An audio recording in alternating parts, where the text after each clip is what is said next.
Nag-iisa ka na naman at ang mata ay duhaan. Kagagawan ng syota mo na kulang sa katinuan, na ang katulad mo'y ginagawang malikang laruan, na kung sakaling pagsawa ay itatapon niya na lang. Ano ka ba naman kasi, bakit nagtsatsaga ka dyan? Marami pa naman dyan ibang lalaking handang gawin lahat para sa'yo, ano man ang humadlang. At wag kang basta magtitiwala sa ganda o itsura lang. Maganda nga mayaman pa, so pwede mong ipagyabang. Maganda nga ang kaso nga ang sungay pala'y 100, na kung sakaling iwan ka sa kanya ay di ka walang. Kaya't habang maaga pa, simulan na magpasya. Buksan ng iyong saradong isip at imulat ang mata. Sa masama mong panaginip ay magising ka na, at wag matakot na baka wala na sa iyong umibig pa. Kasi nandito lang ako't naghihintay sa'yo noon pa.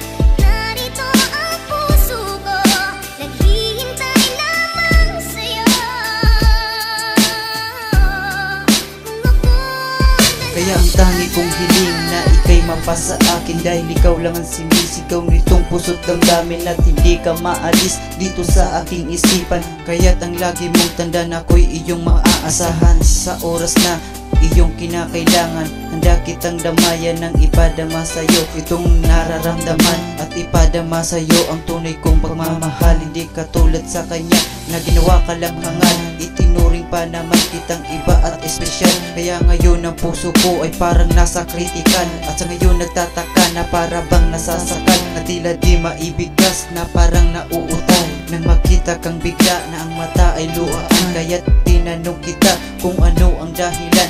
Ang sagot mo naman, okay lang, wala naman. Ngunit sa iyong mga mata ay may bakas na kalungkutan.